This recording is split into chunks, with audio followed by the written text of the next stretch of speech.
tomorrow night, Indiana basketball hosts Purdue, and they're an opportunity to get a signature win because they do not have one. It's also going to be a litmus test of sorts to see where this team really is, because this is going to be a home game against an elite team. And Indiana has to, at some point, they've got to beat somebody of substance to get into the NCAA tournament and to maintain the run in the Big Ten Conference, because after this game, they play Illinois, they play Wisconsin, and it's not going to be an easy run. You have got to get a win someplace. I just watched Maryland beat Illinois on the road yesterday. That's the first big road win by anybody in the Big Ten this year. I think the top 7 teams were like 18-0. They were undefeated at home. That was the first home loss by a top 7 Big Ten team yesterday. And it comes from a team who is the worst on the road in the Big Ten. Yeah. It's wild. It is a weird league this year, that's for sure. And it's just been lots of ups and downs. Teams that are rough on the road. But yeah, I mean, certainly Purdue is the toughest team you can get, and that can dramatically help them if they can pull that off. Certainly, the net rankings are still a little bit wonky, but they need some quad ones. They need to get some quad ones. You're not too far. It's January 15th. Before you know it, it's going to be the middle of February, and you're going to be like, okay, whoa, shoot. Did you get in? Do you have enough? Is there enough on this resume to give you a fighting chance when it comes to Selection Sunday if you don't win the whole tournament? So this one's a big one. I think the next couple after that are really big too. Obviously they get Wisconsin on the road on Friday, Illinois on January 27th. I think that's a gettable game now. Obviously, I don't presume Terrence Shannon is going to be out of his legal woes by then. That's a certainly kind way of putting that. But it's got to be now. It's got to be the next couple of weeks. They've got to get some of these games, and a bunch of them. I mean, one's not going to be enough. They need a lot. It's not just one signature win. They need a bunch of wins that get their computer rankings right and, put them in a position where they're at least being looked at as being on the bubble.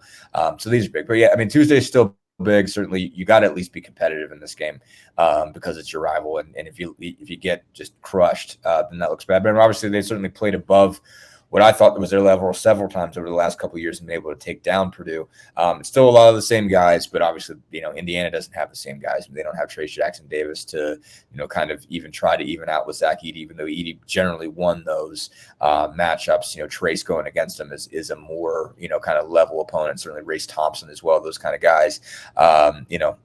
They need a huge game from Kelaware. They need a huge game from Malik Renew.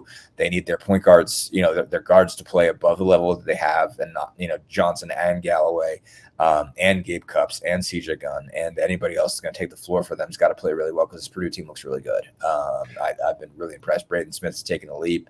Lance Jones, I heard you guys talking with Don Fisher. He's, I think, really the piece that they needed to be able to defend some of the guys that have just cooked them in the tournament. Lance Jones is a guy that can keep those guys in front of him. So they have some pieces that put them in a lot better shape to be a really good tournament team. So if Indiana can make it a game, that's one that's if you can beat Purdue, that's a win that keeps on giving because Purdue's going to be in really good shape at the end. They're probably going to be a 1 seed. So if you can get one of the two against them and have that on your resume, that's going to carry you a long way when it comes to the net rankings. That's going to look great just on Selection Sunday that the committee's going to like. It could be really, really helpful if you could pull one off, but it's not going to be easy to do. Well, Purdue is going to be pissed off because they're coming into this game having been beaten by Indiana twice in a row when they probably shouldn't have lost either game. But not only did they lose 2, they lost at home last year. So they're looking for revenge with basically the same team. But they have a team that is averaging over 30 points a game from 3 different guards, all 3, and it's a very balanced attack. Braden Smith is averaging 12 a game. Lance Jones is averaging 11 a game. Is that the only transfer that came in? I think so. I don't know if they had another one, but I mean, he's a transfer. What a great piece that was added.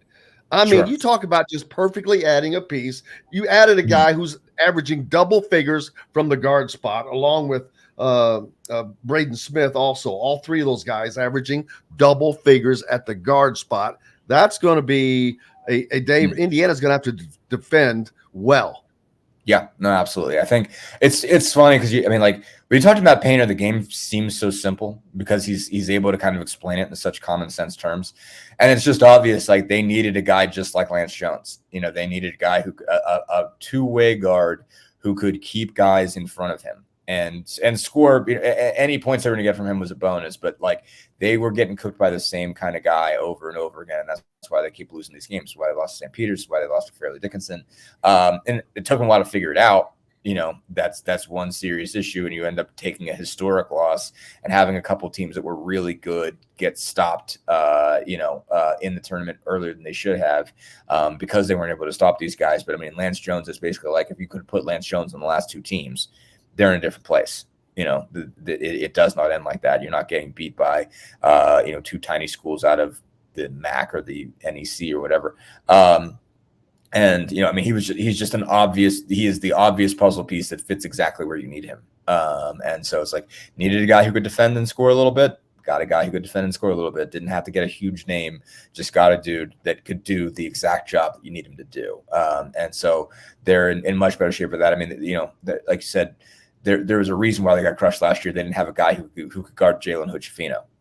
I mean, Hood-Schifino just owned them, and he was so clearly the best guard on the floor that it wasn't even close. And obviously, Indiana loses that guy.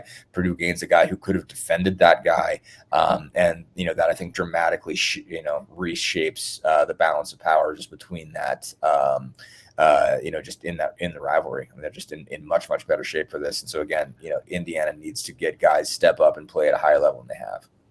And that's kind of a knock on Indiana because that's exactly what they did not do in the offseason.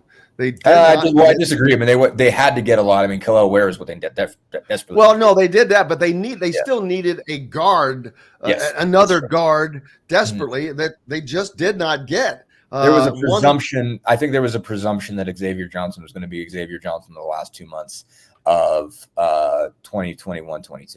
I think that was presumed, and that probably wasn't the best math there. They just presumed. Like, I mean, he was exceptional down the stretch of that season to get them in the tournament. As good as Trace was, X was the clear second guy, and operating at a really, really high level down the stretch there. And I think there was a presumption that they were going to get that guy back, and that hasn't necessarily been the case all the time. Yeah, and I cannot put this in the category of a must-win game because of who it's against, number one. And but it could go when you have Illinois and Wisconsin after that, this could be a bad 3-game stretch for Indiana. If they can pull one of those out, that's going to be success to me because 2 of those games are on the road. But we did just see Illinois take the first loss by a top 7 team in the Big Ten as they get beat by Maryland, who is the worst road team in the Big Ten. Yep, it's wild. It's wild. But yeah, I mean, Illinois is without their best player. So, and they're going to be unless something changes with that particular circumstance. And I don't know why it would. They're gettable, and you better get them. You better get them. You have the opportunity. I mean, they obviously still have other players, but when a team like that is missing their best guy, you better get them. And so that's, I think, the position Indiana is in, where if it's going to be really, really hard to beat Purdue. It's going to be really hard. So I think you like I said, you have to get at least one of 2 of Wisconsin and Illinois, and getting both of them would really go a long way too. And in that Maryland-Illinois game, Illinois, although they were home, I think they were outscored in the paint 50-20 something. It was like 50. It was a wide margin. They only scored 20 something points in the paint. That's Indiana's game. I mentioned it to Don. I saw a stat yesterday. Indiana, it not only leads the Big Ten, they are the only team that gets over 50% of their points from the paint. It's like 51.7%. Everyone else is in the 40% and below. So that's their game. And if Maryland had that kind of success against Illinois in the paint, that should absolutely give Indiana the opportunity to do that, even though I know that is a game in front of us. But just looking at what you have to do, Purdue is a mixed bag. They can score inside or out. As I've said, they've got 3 guards that are scoring in double figures, and you've got Zach Edey. Yeah. And just there's that other side note, the 7'3", 300-pound guy who they just throw in the middle there, who's humongous, and is the defending National Player of the Year. Yeah, he's kind of an important deal coming off of 30. What, do you have 30 and 20 against Penn State? I think so. Right? Yeah. Yeah, I mean, just an unbelievable force. Obviously, Kello Ware's had a pretty solid season, but Kello Ware, I don't know if he knows what he's in for. I mean, geez, it's just Well, can he get Edey to come out of the paint? That's going to be the key. Well, I don't see Purdue. I don't see Matt Painter doing that. I'm like, why? Do not take him out of the paint. Switch off. Let Kello Ware take his threes. I mean, if you're Purdue, your basic thought is let him take his threes. Keep Edey as close to the bucket as you can keep him. I mean, for one thing, you can switch. You can switch. I mean, if you have to keep Edey on, fade Edey back and put him on Renew, let somebody else go chase him around. If Ware's taking top of the key threes, drop Edey, on the pick guy, switch on the ball handler, switch Edey out, and have a guard go, just try to somewhat contest Ware. And you're in good shape. I mean, Ware's obviously going to hit some, but you can live with that, I think, and ultimately just take full advantage of your huge dude.